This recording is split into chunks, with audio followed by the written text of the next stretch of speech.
You are nothing to me anymore. Never step foot in this house again. I was shouted at by my father, and, supported by John, my soon-to-be husband, I left my family home in tears. It was right after I graduated from high school. My name is Amy. I'm a 36-year-old farmer. This year marks 18 years since I left my family home. From now on, the time I spend living my own chosen life will be longer than the time I spent in my family home.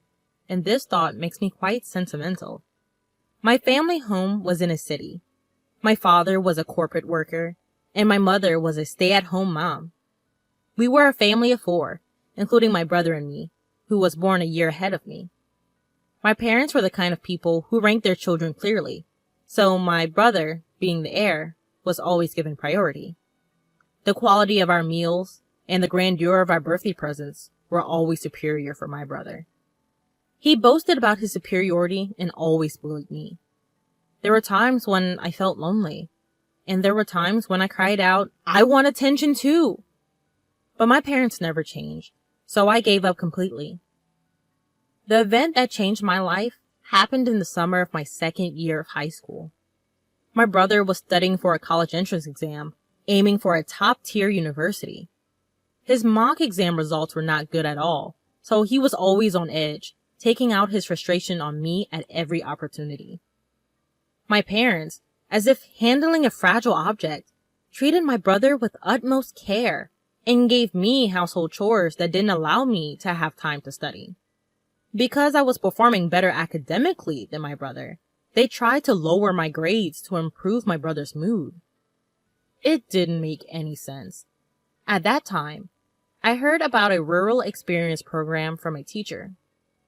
At the high school I was attending, students could participate in a 2-night, 3-day rural experience program if they wished. Participants stay at a host farm, harvest vegetables, cook together, and experience country life. I, who was troubled by my family environment, decided to participate bravely. But my father objected, saying, "Agriculture is something only fools who can't get corporate jobs do for a living." And my mother scoffed at me, saying, "Are you crazy? Willingly experiencing manual labor? Getting dirty and stinky in the mud?" But I defied my parents' opposition and used the pocket money I had saved up to sign up. This was the first time I had ever refused to do as my parents said. It turned out to be an excellent decision. For me, who was starving for familial love, it was truly a wonderful experience. Working in the fresh, rural air was invigorating, and I was able to experience the warmth of a family.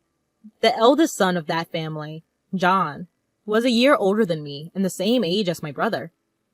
At first, I was a bit wary, simply because he was an older guy. But John was completely different from my brother. He was kind, but firm, got along well with his parents, and was kind to me as well. John's parents were truly gentle people, and even though it was only for 3 days, I cried a lot when I had to leave the farm. John's mom cried along with me, saying, "You're welcome back anytime." I promised, I will definitely come back. They said they didn't look at their cell phones much, so I wrote them letters regularly. Before long, I started receiving more replies from John, and it became like an exchange diary, and we started dating. It was a pure long-distance relationship, without even a kiss. After my brother failed to get into his first-choice university, and ended up in a third-rate private college, I became a college applicant. But my parents pressured me to get a job instead of going to college. The reason, they said, was that women didn't need an education. But the real reason was probably that they didn't want me to go to a better college than my brother. Since the rural experience, I had a dream of becoming a farmer. I could become a farmer without going to college. But John was a college student and had moved to the city. So I thought I would go to college and aim for a new kind of farming. Having a clear goal and purpose, I studied hard every day, despite interference from my parents and brother. However, when I passed the university entrance examination, my father was furious, saying, "Are you, a woman, Planning to go to a better university than your brother? My mother also said, "We don't have money to spend on you. Your brother needs money, so you should work and bring money home." I was desolate by my parents' words, and after a huge fight, I ended up cutting off all ties with them. John came to pick me up from home, and his parents, now my in-laws, supported my college expenses, and I ended up attending college. 4 years later, I married John. I never contacted my parents or brother during my college years, but when my in-laws said, "We have to at least give them a heads up about the marriage," we visited my childhood home for the first time in 4 years. Right after graduation, things were chaotic, and it was also planting season, so we couldn't make the visit until the beginning of summer. My in-laws, my husband, and I all had sunburnt, darkened faces from working outside. But my parents and brother openly ridiculed us. My mother asked, "No offense, but how old are you exactly? You must be quite poor to be working until you're all dark like this." I was mortified. "Please, stop, Mom," I implored in a small voice. But she ignored me. My brother smirked and said, "Smart people like me make money with intellectual work. If you can only do primitive work, it's proof you're unintelligent." I turned pale, and the gentle smiles on my in-laws' faces froze. My husband firmly declared, "With all due respect, we are proud to be farmers." My father laughed condescendingly and said to me, "Just to make it clear, you're a stranger to us from now on. You're marrying a poor farmer who has to sweat and work hard. We're going to treat you as if you don't exist. It'll be a problem if you come asking us for money. We don't want to see you anymore." Already being disowned at 18, I knew very well that I was on my own, even without being told so explicitly again. Still, I had tried to maintain the courtesies. The sympathetic looks from my in-laws and John were difficult to bear. On the way home, I quietly wept and resolved to forget about my biological family. Time flew, and before I knew it, 18 years had passed. The emotional wounds had thoroughly healed. I had given birth to 2 children, and my days were busy but fulfilling. Although I had virtually erased the memories of my parents and my brother, I was informed by a cousin that my brother was getting married. My cousin and I have always been close, and we occasionally touched base even after my marriage. At some point, I had sent them rice harvested from our farm, and they were pleased with its taste, even becoming a regular purchaser. Therefore, we maintained a relationship, and we enjoyed chatting on the phone about once a month. "We can meet after a long time at the wedding," my cousin said, but I hadn't heard anything about the marriage from my parents or my brother. Well, since we're estranged, it's true that there's no way for me to know. "I heard they are building a new duplex. I wonder if it's completed." Apparently, both my parents and my brother and his wife planned to move after the wedding. My cousin knew about the estrangement between my parents and me, but they seemed to think that I would attend weddings and funerals. After finishing the phone call with my cousin, impulsively, I dialed my mother's cell phone number. However, I was met with an automated message saying, "This number is no longer in use." I tried calling my father next, and again, the same automated message. Had they changed their cell phone numbers? I didn't know my brother's number, so I couldn't call him. With trembling fingers, I dialed the landline for my family home, and it connected. My heart pounding, I waited for someone to pick up. "Hello?" It was my brother who answered. "Brother? It's Amy. I heard you're getting married and moving." I hesitated over what to say next, about to offer congratulations when I was cut off by my brother. "There's no need for you to do anything. You, a farmer, are a stranger to me. Don't call me." My brother just yelled and hung up the phone. I rushed to call him back, only to find that I was already blocked. This was harsh. No matter how much he hated me, we were still family. It hurt to be rejected like this. Seeing my distress, my husband was concerned and gently asked, "What's wrong?" Did something happen? I couldn't hold back my tears any longer. When I told him about the conversation, both my husband and my in-laws were as furious as if it had happened to them. Your home is here, Amy. Your family is us here, my mother-in-law reassured me. Her words moved me to tears. I wish she was my real mom. She cared about me much more than my blood-related mother did. My father-in-law also comforted me, saying, "You're happy now. That's all that matters. No need to get hurt. The one who laughs is the winner." My husband added, "Let's take them as a bad example and make sure we don't turn out like that." Even our children, not knowing the situation, hugged me tightly. Thank you, everyone. I felt a warmth in my heart, realizing how happy I was now, even though I wasn't blessed with a supportive biological family. However, things took a drastic turn when my business was featured on national television. My in-laws were originally large-scale grain farmers in the American Midwest. They also grew a wide variety of vegetables and fruits, but a lot of produce didn't meet the standards. I had studied food business in college and spent a lot of time figuring out how to sell all the produce without any waste. I started an online business selling jams, juices, and pickles made from slightly damaged fruits and vegetables that couldn't be sold as they were. Backed by the local farmers union, my business was a huge success. It was a hit with moms who wanted to feed their children safe, domestically produced food, and seniors who wanted to taste nostalgic homemade pickles. I built up the company with young women who, like me, had married into farming families and unemployed young people. It had grown into a $5 million business. Our success story was covered in an in-depth report. After the TV broadcast, we received a lot of attention and calls from various people. In addition to orders and inquiries, there were calls for business transactions and interview requests. Both the company's phone and my personal smartphone wouldn't stop ringing. So when a call came in from an unknown number, I picked it up without thinking. But surprisingly, it was my brother. I suppose he's seen the national television as well. He must have heard about my success. Barely exchanging greetings, he said, "I'm thinking of starting a business. Can you lend me some money?" Excuse me? My answer to that would be no. I felt a strong aversion and coldly rejected his request before hanging up. Then he called again. "Stop arguing and give me the money. If a woman like you can start a business and make money, I'm bound to be successful," my brother incessantly screams. That's not how someone who wants to borrow money should behave, and I wonder where he gets that confidence.